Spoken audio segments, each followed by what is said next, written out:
guys, this account is based off of, really this is what I'm doing in here, is based off of all the readers I've been watching today.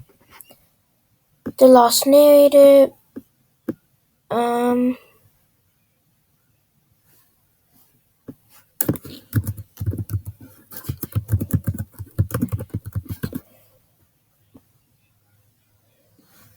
The Lost Narrator, Emo Gak,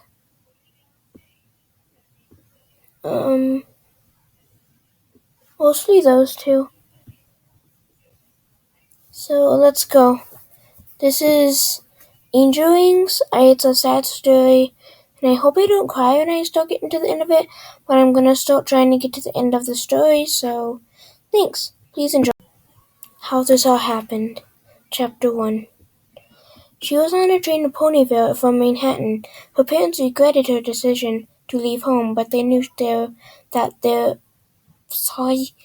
that once their Angel Wings made up her mind about something, she couldn't be persuaded. I believe that's what she means. She was holding a book up with unicorn magic. The title was A Walk to Remember. Her wavy blonde mane resting on her neck, a tiny blue bow near her horn, kept it from getting in her face. She began to get tired of reading and brought up her crossword puzzle book. Once again, used her magic to hold the book and the quill. When a unicorn filly with a gray coat and yellow eyes came up to her. "Ma'am, I know you don't work here, but I can't find my seat." The filly was almost crying. "Sure, sweetheart. Here, take my hoof." The filly, charmed by this mare's kind voice and beautiful appearance with her white coat, blonde hair, and blue eyes, took her hoof.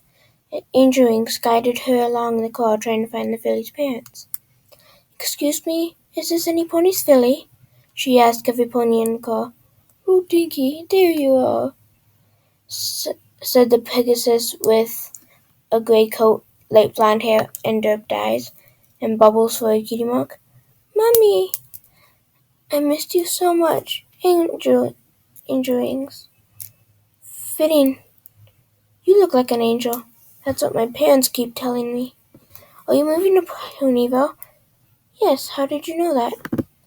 "I wasn't sure if you were just passing through or not, but we're from Ponyville too." "Oh, that's nice." Oh, by the way, guys, I can't do a Debbie voice. Sorry. "Oh, that's nice. Every pony here is so nice. You'll love it. Well, we'd better take our seats. It was nice meeting you, Angel Wings." "You too. Angel, remember you're not coming to make any connections. That's the last thing you need." She shuddered at the thought of every pony wanting to be her friend, just because they felt sorry for her and giving her all the charity, to the point where she wouldn't be able to take it and leave. Charity was the last thing on the planet she wanted. She decided early on that she would just shut herself out from society to protect herself and everyone around her. She felt that she was dangerous because she knew what was coming. A drop of blood spilled from her nose as she thought through all this. She quickly got a napkin and pressed it to her nostril, while wondering how long it was until she got to Ponyville. They arrived 2 hours later, and the bleeding stopped.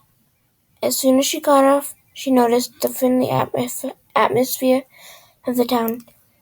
She had a total of 5 bags and a few pieces of clothing. Items that contained special meanings to her. Items from her childhood, photos, scrapbooks, anything that could remind her of the life before she leaves. She got a call from the train station, gently placed all the bags in it. She looked up at the address, and she was sent from Ponyville. Mayor.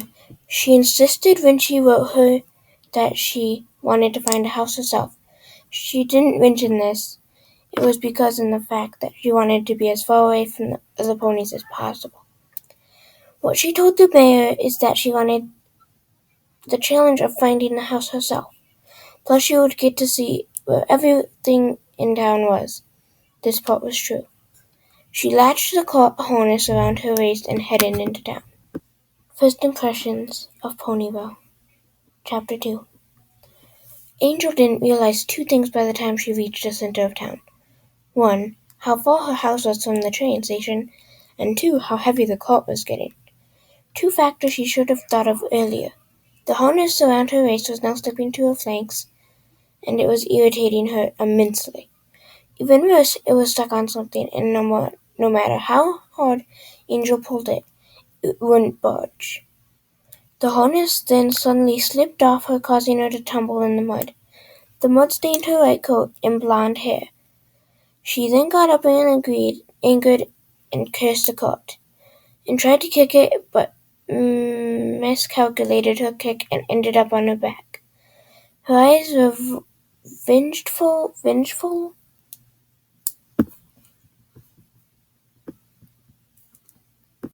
towards the cart, and it was about to shout every curse word in the book when she heard a voice.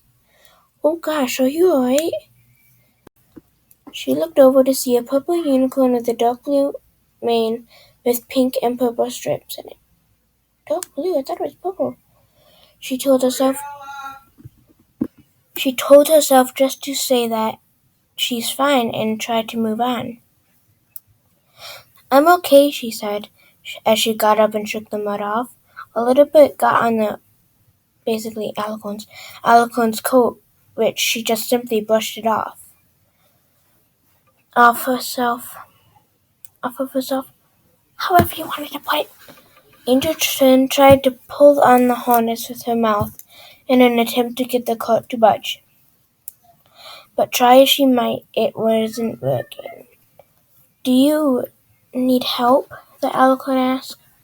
Angel sighed as she gave up. She got more mud on herself and her endeavors,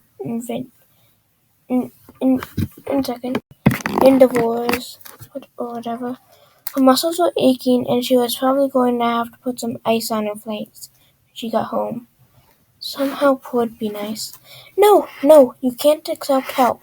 She's only going to come back to you. No attachments, remember? But this is a heavy hook, and I can't do it on my own. So, give it all you got. Just don't accept help." Her mind was arguing with herself. The unicorn was about to walk away from this strange new addition to Ponyville. It was then that Angel made up her mind. "Wait!" The Alicorn turned around to look at her. "Do you know any pony that can help me pull this?" The Alicorn grinned. "Of course." She looked to her left. "Big Mac, can you come lend a help? Lend me a hoof?" Angel looked in the same direction. She saw a red, muscular stallion with a half-apple cutie for a cutie mark and orange hair. She suddenly felt her face go hot. She had to admit it. He was handsome. But she quickly put it out of her mind. "You're not here for romance." Big Mac turned to them and gave a hearty "Yep." As he came closer and saw Angel Wings, his face went hot as well. The purple Alicorn saw this. She then had a coy smile on her face. Big Mac personally had never seen anything so beautiful in her entire life.